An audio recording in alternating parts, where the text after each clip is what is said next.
4 సంవత్సరాలు, ఈ సంవత్సరం, ఆ సంవత్సరం, ఈ జన్మ అయిపోయి ఇంకో జన్మ ఆ జన్మలో మనం చూసి ఆడం. కానీ మనకున్న ఆయుష్కాలం బట్టి ఆయన మనం ఆరోగ్యంగా ఉంటే మనకి 80 సంవత్సరాలు అంట. మనకు ఆరోగ్యంగా ఉంటే దేవుడిచ్చినట్టు మనం బ్రతికితే 80 సంవత్సరాలు మనం అయితే బతుకుతాం. లేదు అంతకు మించి మన ఆయుష్కాల ప్రకారం ఒక 60-70 సంవత్సరాలు తప్ప ఇంకెక్కువ బతకలేకపోతాం. మరి దేవుళ్ళో ఉన్న బిడ్డలో 120 సంవత్సరాలు, 150 సంవత్సరాలు బతుకున్న వారు కూడా ఇప్పుడు మరి ఆయన విశ్వాసం ఆ దేవుని యొక్క కృపాల మీద ఉంది. హల్లెలూయా. మరి మనం అలా ఎందుకు ఉండలేకపోతాం అంటే పడిపోతున్నాం మన వల్ల శరీరం లోక వ్యసనాలకు ఎక్కువ పడిపోతున్నాం. ఆర్భటాలకి వీటికే మనం సమయం ఇస్తున్నాం తప్ప దేవుడికి ఎప్పుడు కూడా సమయం ఇవ్వట్లేదు. మనం ఆయనకి సమయం ఇవ్వడానికి మనకు కుదరట్లేదు. మన పనులకి, మన అవసరాలకు కూడా ఎంతైనా సమయం వెచ్చిస్తాం. వివాహాలకి వెచ్చిస్తాం, ఏమైనా పేరెంటాలకి ఎక్కడికైనా వెళ్ళాలన్నా ఫంక్షన్లకి ఇస్తాం. కానీ దేవుని సమయం అనేటప్పుడు మనం దొంగలు ఇచ్చేస్తున్నాం. ఆయన సమయాన్ని మనం ఎప్పుడు కూడా దొంగలించుకోం.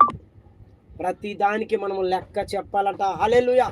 లెక్క చెప్పే వారిగా మనం ఉంటాం. ప్రతిది కూడా లెక్క చెప్పాలి ఆయనకి. ఆ ప్రభువైన యేసుక్రీస్తు ప్రతిది కూడా లెక్క అడుగుతాడు మనల్ని. అడుగుతున్నాడు లేదా? ఏదో ఒక రోజైనా కాదు, చివరి క్షణంలో ఆయనకి లెక్క చెప్పి నువ్వు వెళ్ళాలి. హల్లెలూయా. ఆ దేవుని కృపను బట్టి ప్రతి ఒక్క బిడ్డ కూడా మారు మనసు పొందాలి. ఈ లోకంలో ఉన్న బిడ్డలు ఎవరైతే ఉన్నారో, లైవ్ ద్వారా చూస్తున్న బిడ్డలు ప్రతి ఒక్కరు కూడా వ్యభిచారం అనే దానికి మనము లోపడద్దంటున్నాడు. హల్లెలూయా. వ్యభిచారం అనేది అదొక లోతైన గొయ్యి అంటది. వేశ్యతో సాహస్యం చేయొద్దంటున్నాడు ఆయన. మనం వాటికి మనము దూరంగా ఉండమంటున్నాడు. ఆ ప్రభువైన యేసుక్రీస్తు యొక్క ప్రతి మాట మనం ఏం చేయాలంట? తోచా ఆచరించాలి. మరి ఆయన మనల్ని అనుసరించు రమ్మంటున్నాడు. ఆయన చేసిన పనులు ఏం చేస్తున్నాం? సహాయం చేస్తున్నాం ఎవరికీ సహాయం చేయట్లేదు. మనం చేస్తున్నాం మనకున్న దాంట్లో. ఆయన ఏమి లేదనుకుండా మన దగ్గర 100 రూపాయలు ఉంటే లేవనుకుంటా 100, 10 రూపాయలు అన్న దానం చేయమంటాడు. అది చేస్తున్నాం, మనం చేయలేము. మనం ఈ 10 రూపాయలు, 100 రూపాయలు, 10 రూపాయలు ఇచ్చేస్తాం, 90 రూపాయలు ఉంటారు. మరి ఏ పనికి ఎలాగైనా అనుకుంటాం. కానీ అలా కాదు. ఆయన జాలి గెలబడి కనుక ప్రతిది కూడా దానం చేయమన్నాడు. మనకు ఉన్నంతలో లేదనుకుంటాం అన్నాడు. నువ్వు ఇస్తావా, నీకు ఇంకా ఆశీర్వాదమే. నీలో 10 రూపాయలు ఉంటే 10 రూపాయలు నువ్వు 5 రూపాయలు ఇచ్చావు అనుకో, నీకు ఆ పరలోక ధనాన్ని అయినా హెచ్చిస్తాడు. హల్లెలూయా. పరలోక ధనాన్ని నువ్వు దాస్తావు. నువ్వు ఎవరికి ఇస్తున్నావు? ఆ భేదవాడికి వాళ్ళకి ఇవ్వట్లేదు. నువ్వు దేవుని యొక్క ఆయన పరిశుద్ధాత్ముడికి నువ్వు దానం చేస్తున్నావు అంటే దేవుడు పరలోక ధనము నీకు సమకూరుస్తున్నాడు. హల్లెలూయా. నీకే పాపం ఉన్నా, ఏ రాతులు ఉన్నా కానీ మన భార్య భర్తల్లో, కుటుంబాల్లో కూడా ఈ ఏదైతే వ్యభిచారం అనేది ఉందో దానికి మనము దూరంగా ఉండాలి. అలా చేయకూడదు అంటున్నాడు. భార్య భర్తలతో ప్రేమ కలిగి ఉండాలి. భార్య భర్త చనిపోతే కానీ వేరే అబ్బాయితో కూడా పెళ్లి చేసుకోవడానికి లేదని బైబిల్ గ్రంథంలో. మనకి అలాగా భర్త చనిపోతే కానీ వేరే వారితో మనము సాహస్యం చేయకూడదంట. ప్రభువైన యేసుక్రీస్తు స్పష్టంగా బైబిల్ ద్వారా మాట్లాడుతున్నాడు.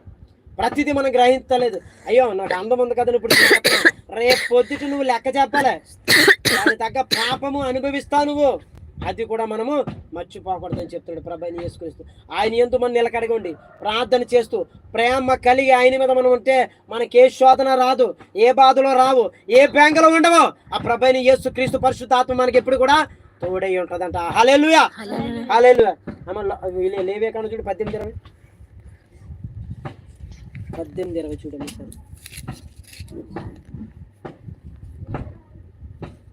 18:20. నీ పొరుగువాని భార్య యందు నీ వీర్య స్థలము చేసి ఆమె వలన అపవిత్రత చేసుకొనకూడదంట. హల్లెలూయా. నీ పొరుగువాని భార్య యందు నీ వీర్య స్థలము చేసి ఆమె వలన అపవిత్రత కలుగు చేసుకొనకూడదు. చూసా అంత చక్కగా చెప్తున్నాడు. మనం రోడ్డు అంటే వెళ్ళిపోతుంటారు, అమ్మాయిలు చూస్తుంటాం, ఎవరో వెళ్ళిపోతుంటారా, ఆవిని చూసి మనము అబ్బా ఎంత అందంగా ఉందనే మాట కూడా మనము అనకూడదు. ఆవిని చూసి మనం మనస్సులో అనుకున్నా మనకి వీర్యసం అవుతుందట. వీర్యం అవుతుంది, మగాళ్ళు ఎవరికైనా ఆడవారికైనా అవుతుంటుందట. దానివల్ల మనం తప్పు చేసిన వాళ్ళు అయిపోతున్నామట. పాపం అలా కూడా చేస్తామట. కంటి చూపుతో కూడా పాపము చేసేవారుగా ఉన్నామంట మనం. అది కూడా చేయొద్దు అంటున్నాడు. అందుకే ప్రభువైన యేసు ఆయనకి లాంటి మనసు కావాలని అడగాలి మనం. ఆయనకి లాంటి చేతులు కావాలని అడగాలి. ఆయనకి లాంటి ప్రార్థన మనకు కావాలని అడగాలి. ఆయనకి లాంటి జాలి గల హృదయం నాకు కావాలి అని మనము ప్రార్థన చేసుకుంటాం. మనం కళ్ళతో చూసింది కూడా పాపమే చెప్తున్నాడు వివరంగా. నీ పొరుగువాని భార్యను చూసి వీర్యస్థలము పొందిన వేళ అది కూడా పాపమే అంటున్నాడు. చేయకూడదంట అలాగా. మరి ఈ రోజులు అలా లేదు. మనం వెళ్ళిపోతుంటే చూస్తుంటాం అనేక రకాలుగా. మనం వెళ్తుంటే చూస్తే అందంగా ఉంది కదా మనం చూసినా కానీ అది పాపం అని చెప్తున్నాడు ఆయన.